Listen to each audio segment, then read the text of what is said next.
Every time I see a celebrity wearing a Hublot, I think the same thing. Either they genuinely love that watch, or they fell for one of the smartest marketing tricks in the luxury world. A few years ago, Floyd Mayweather walked into a press conference wearing a fully diamond set Hublot. The watch reportedly cost over $1 million. At first glance, it looked insane. Massive case, diamonds everywhere, the kind of watch that screams money. But here's the thing that blew my mind. Inside that watch was a movement that, in some versions, cost only a few $1,000s. That means Hublot was taking something that cost maybe $2,000 or $3,000 to build, putting it inside a flashy case, and selling it for 20, 50, sometimes 100 times more. So how does a company that many serious watch collectors openly make fun of still convince millionaires, athletes, and celebrities to spend tens of thousands of dollars on their watches? Why do so many people buy Hublot, while so many experts say they shouldn't? This story reveals something fascinating, because Hublot didn't fool the world by making better watches. Hublot fooled the world by changing what people pay attention to. Hublot was founded in 1980 by an Italian entrepreneur named Carlo Crocco. At the time, luxury watches followed very strict rules. Brands like Rolex, Patek Philippe, and Audemars Piguet were built on the same formula: gold cases, leather straps, slim profiles, clean dials. Everything was designed to look timeless, but also safe. If you walked into a watch boutique in the 1970s, most watches looked almost identical. A gold dress watch from one brand wasn't that different from another. Different logo, same philosophy. Even the pricing followed the same logic. Gold plus craftsmanship plus heritage equals high price. That was the formula, and nobody questioned it. Because buyers weren't just buying watches, they were buying history. They were buying something their grandfather could have worn, something that felt established. And that created a problem, because when every brand follows the same rules, innovation slows down, design becomes predictable, and eventually, a certain type of buyer starts getting bored. Not everyone wanted a quiet gold watch. Not everyone wanted something that looked like it belonged in a museum. Some people wanted something different, something modern, something that didn't feel like the past. And this is where Carlo Crocco saw an opportunity. He didn't try to compete with heritage. He couldn't. Instead, he tried to break the formula. His idea was simple, but risky. Take a luxury watch and combine it with something that had never been considered luxury: rubber. At that time, rubber was used for cheap sports watches. Functional, disposable, definitely not something you would pair with gold. But Crocco did exactly that. Gold case, rubber strap, two worlds that were never meant to meet, and instead of presenting it as a compromise, he positioned it as a concept, a contrast: luxury, meeting sport, tradition, meeting modernity. That idea later became known as the art of fusion. But here's what most people don't realize. At the beginning, this idea didn't explode, it didn't dominate the market, it didn't immediately make Hublot a giant. In fact, it struggled, because the market wasn't ready. People didn't see rubber as luxury. Collectors didn't take it seriously. And when you're competing against brands with 100 plus years of history, being different isn't always enough. So for years, Hublot stayed in the background. Not failing, but not leading either. A brand with an idea, but without momentum. And that's important, because it shows something most people miss. Hublot didn't become a luxury giant because of its product. Not at first. It became a giant later, when it learned how to sell that idea. Because the real breakthrough wasn't the watch, it was how they made people see it. And in the beginning, they hadn't figured that out yet. Even with that idea, Hublot didn't take over the market. Because at that time, buyers didn't want innovation. They wanted certainty. If you were spending $10,000 on a watch, you didn't experiment. You bought history. You bought something proven. A Rolex Submariner meant durability. A Patek Philippe Calatrava meant tradition. An Audemars Piguet Royal Oak meant design legacy. Each of these watches wasn't just a product. It came with a story. A reputation built over decades, sometimes over a century. For example, Rolex didn't just sell watches. They sold reliability, watches that went underwater, watches that climbed mountains. When someone bought a Submariner, they weren't just buying steel and gears. They were buying the idea that this watch had already proven itself in extreme conditions. The same with Patek Philippe. They didn't sell design. They sold heritage, generations. The famous idea that you never actually own a Patek, you just pass it on. That's not about the watch. That's about emotion. Now, compare that to Hublot. What did they have? A gold watch with a rubber strap. No history, no legendary moment, no emotional story attached to it. And that made it risky, because when people spend serious money, they don't want to feel uncertain. They want validation. They want to know this is the right choice. And Hublot didn't give them that. Even worse, their biggest innovation, the rubber strap, worked against them. Because in luxury, Perception matters more than reality. Rubber might have been comfortable, durable, but mentally, people still associated it with cheap watches, sports watches, entry-level products. So now you had a strange situation, a luxury price with a material people didn't fully respect. That disconnect slowed everything down, and the numbers reflected that. Through the 1980s and 1990s, Hublot wasn't dominating. It wasn't competing with the top brands, it was surviving, selling mainly in small circles, mostly in Europe, known but not desired, relevant but not aspirational. And while brands like Rolex were scaling globally, producing hundreds of thousands of watches, building waiting lists, creating demand, Hublot was still trying to justify its existence. It didn't have iconic models, it didn't have collectors chasing their pieces, it didn't have resale value driving hype, it didn't even have strong identity in the market. And over time, this creates a ceiling. Because in luxury, you don't just need a good product, you need belief. Belief that your brand matters, belief that your watch deserves that price. And during these quiet years, Hublot didn't have that belief from the market. Not yet, because the product alone was never going to be enough. What they were missing was something far more powerful: attention, and more importantly, control over perception. And for years, they didn't have it, until the right person showed up and changed everything, when Jean-Claude Biver took control in 2004. This is where the real strategy begins, because Biver understood something critical. Luxury had shifted. It was no longer just about craftsmanship, it was about perception, identity, visibility. Up until that point, most brands were still playing the old game, competing on history, competing on technical mastery, competing on who had the deepest roots, and in that game, Hublot had no chance. You can't out-history a brand like Rolex. You can't out-heritage Patek Philippe. You can't out-legacy Audemars Piguet. They had a 100-year head start, so Biver didn't try. He changed the game. He didn't ask, how do we compete with Rolex? He asked, how do we stand out from Rolex? And his answer was simple.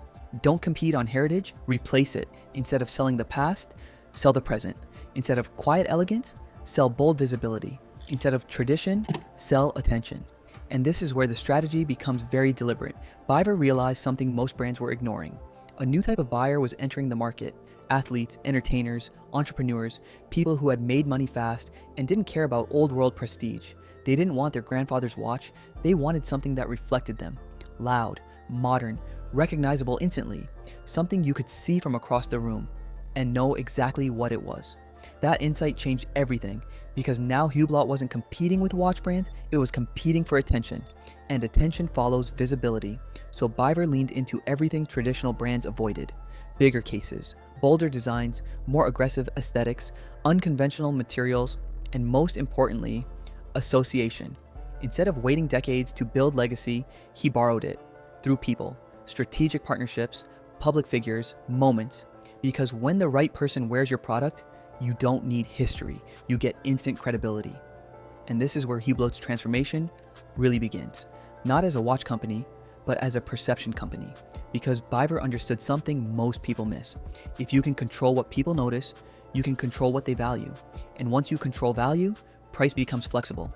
That was the shift, from making watches to engineering desire.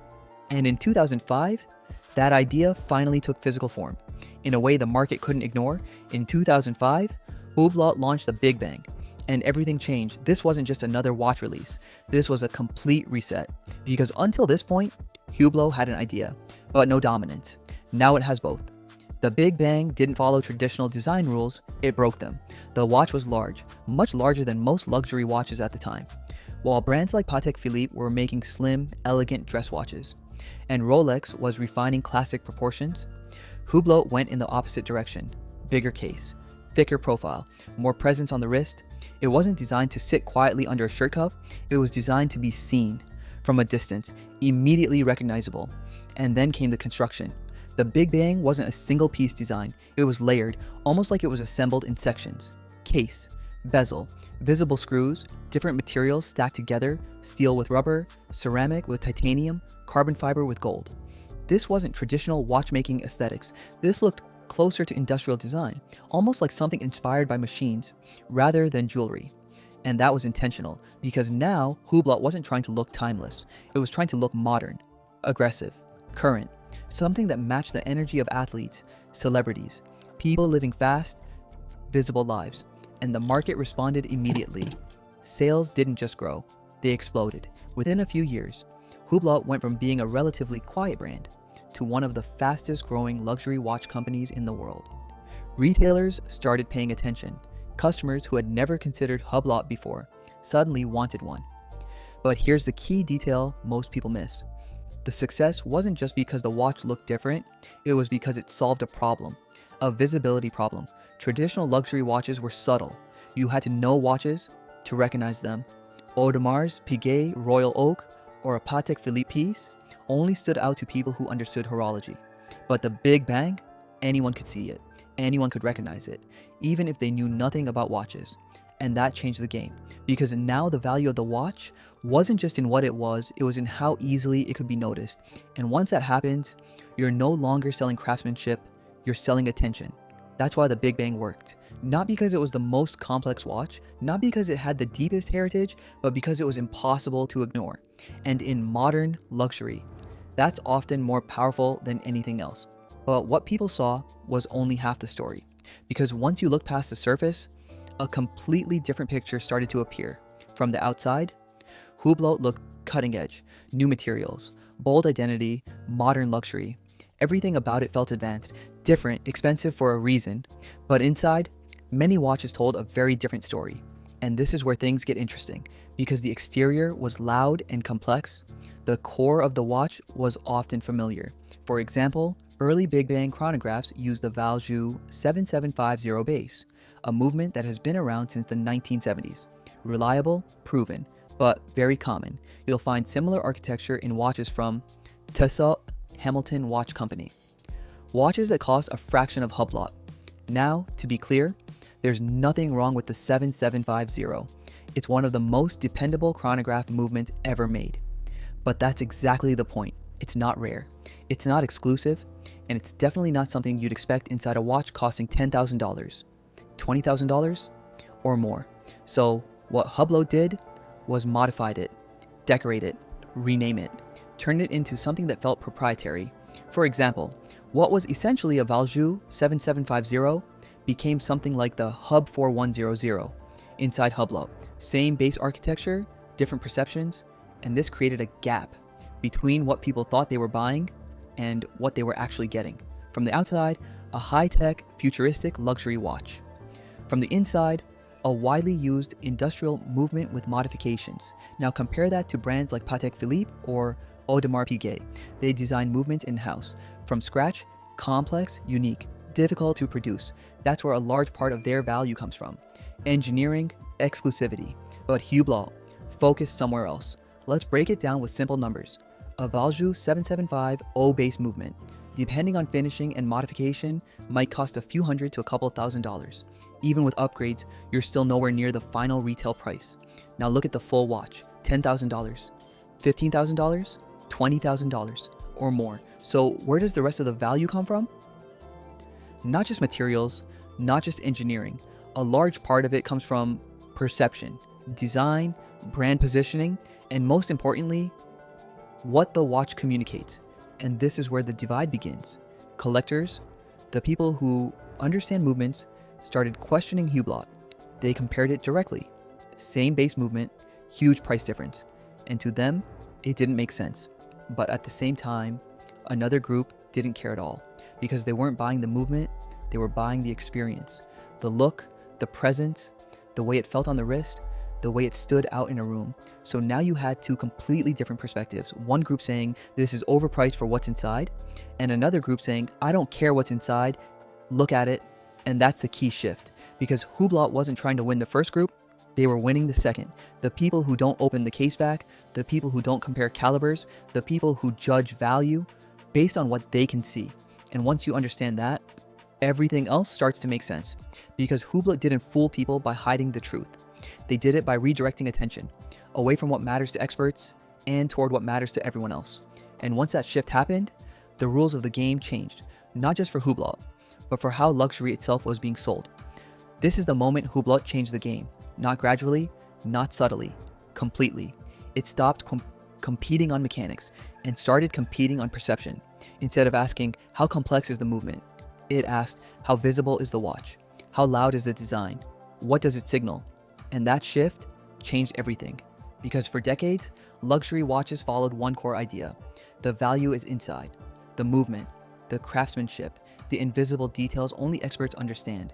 That's how brands like Patek Philippe built their reputation. That's how Audemars Piguet justified their prices. You paid for what you couldn't see, but Hublot flipped that completely. They focused on what you could see: case size, material contrast, color, weight, presence, things that don't require knowledge to understand. You don't need to know horology to notice a Hublot.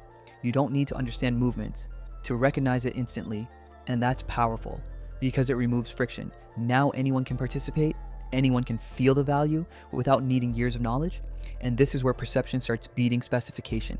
Let's take a simple comparison. A highly complicated in-house movement might take months to produce, hundreds of tiny components, hand finishing, extreme precision, but from the outside, you can't see most of that. Now compare that to a Hublot Big Bang, larger case, skeleton dial, exposed screws, layered construction, multiple materials. You can see everything instantly. It feels complex, even if the internal mechanics are simpler, and that feeling matters more than the actual specification, because luxury is emotional, not logical. And Hublot understood that earlier than most brands. They realized something very simple. People don't buy watches to study them. They buy watches to wear them, to be seen wearing them, to communicate something without saying a word. So Hublot leaned fully into that. They made watches that perform visually, not just mechanically, and then they amplified it through placement, through context, through the people wearing them, because once a product becomes visible enough, it stops needing explanation. It becomes a signal, a shortcut. You see it, and you instantly associate it with wealth, modernity, boldness, and that's the real shift. Hublot didn't try to win the traditional watch game. They created a new one, where the rules are different, where complexity is optional, but visibility is essential, where heritage can be replaced with attention, and where value is no longer hidden inside the watch. It's projected outward for everyone to see. And once that new game was defined, they needed the fastest way to spread it, so they put it where the world was already looking. Hublot leaned into visibility, hard. It partnered with athletes, celebrities, global figures. You saw Hublot on Usain Bolt, Kobe Bryant, Floyd, Mayweather Jr. And here's the key. These weren't traditional watch collectors. They were new money, fast money. People who didn't care about 200-year history. They didn't grow up studying watches. They didn't care about movements. They cared about presence, status, recognition, and most importantly, visibility. Because when someone like Floyd Mayweather walks into a room, he's not trying to signal subtle wealth. He's doing the opposite. Everything is loud. Cars, clothes, jewelry, and the watch has to match that energy. A slim, understated piece from Patek Philippe doesn't fit that image. It doesn't communicate fast enough. But a Hublot, large, bold, diamond set, instantly recognizable. That fits perfectly. Now, here's where the strategy becomes very precise. Hublot didn't just choose celebrities randomly, it chose people who are constantly seen. Athletes in global sports, boxers in massive pay-per-view fights, basketball players courtside, people who appear on screens watched by millions. Because every appearance is free marketing.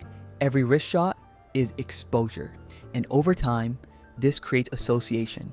You start linking Hublot with success, with fame, with wealth, not because of the watch itself, but because of who's wearing it. And this is powerful because it shortcuts the entire decision process. Instead of asking, is this watch technically worth it? The buyer subconsciously asks, who wears this? And if the answer is champions, celebrities, millionaires, then the value feels justified, even without understanding the product. And Hublot amplified this even further through partnerships, limited editions tied to athletes, special editions linked to events, collaborations that constantly kept the brand visible, not rare in the traditional sense, but everywhere in the right places. And once something becomes visible enough, it stops needing explanation. It becomes a signal. You don't analyze it, you recognize it. And that's the celebrity engine. It doesn't improve the watch, it improves perception, it transfers status from the person to the product. And once that transfer happens consistently, the brand doesn't need heritage, it creates its own in real time. And once that perception was fully under control, the system didn't just work, it became repeatable. This is where everything comes together. This is how Hublot fooled the world. Not by lying, but by controlling what people notice and what they ignore. Because once you understand this part, the entire system becomes clear. Hublot made sure that when someone looks at the watch, they don't think about mechanics. They think about presence, size, materials, visibility. The first impression is always visual. Large cases, exposed screws, layered construction, bold colors, ceramic, carbon fiber, sapphire, diamonds. From a distance, it looks complex and expensive. But most of that complexity is visual, not mechanical. Take a Big Bang chronograph as an example. On the outside, it looks like a highly engineered machine with multiple layers and components. But inside, in many early models, the base architecture came from a widely used movement like the Valjoux 7750. The same fundamental movement design can be found in watches from brands like Tissot or Hamilton Watch Company at a much lower price point. So the perception is created by the outside, while the inside remains relatively standard. Then comes pricing. Hublot doesn't position itself as affordable. It starts high, $10,000, $15,000, $20,000 and above. This creates an anchor. When people see that price, they automatically associate it with high value. The assumption becomes that something this expensive must be special. And once that assumption is made, most people stop questioning the details. Now add celebrity influence on top of that. When people see figures like Floyd Mayweather, Usain Bolt, or Kobe Bryant wearing Hublot, the watch gains a different kind of validation. Not technical validation, but social validation. These are highly successful individuals who can afford anything. So the logic becomes simple. If they are wearing it, it must be worth it. At that point, the watch is no longer being judged by its movement, it is being judged by who wears it. Another layer of the system is how movements are presented. Many buyers never look into technical details. They don't compare calibers or research origins. Hublot takes advantage of that by branding and renaming movements, making them sound exclusive. Even when the base is widely used, the perception remains that it is something unique. For most customers, that is enough. Then comes the idea of limited editions. Hublot releases a huge number of variations. Different colors, collaborations, materials, partnerships. Each one is technically limited. A few hundred pieces, sometimes less. On paper, that sounds rare. But when there are hundreds of such limited editions, the overall effect is not true scarcity, but the feeling of scarcity. It creates urgency. People feel like they need to buy before it disappears, even though a new variation is always around the corner. And this is where the shift happens. People stop asking what is inside the watch. They start asking how it looks on their wrist, how it feels, how others will see it, what it says about them. That shift is the core of the strategy. Hublot stopped competing with brands like Patek Philippe or Audemars Piguet on craftsmanship and tradition. Instead, it competed on attention, visibility, and identity, because in modern luxury, perception often matters more than specification. And Hublot understood that earlier than most. That's why it works, and that's how it fooled the world.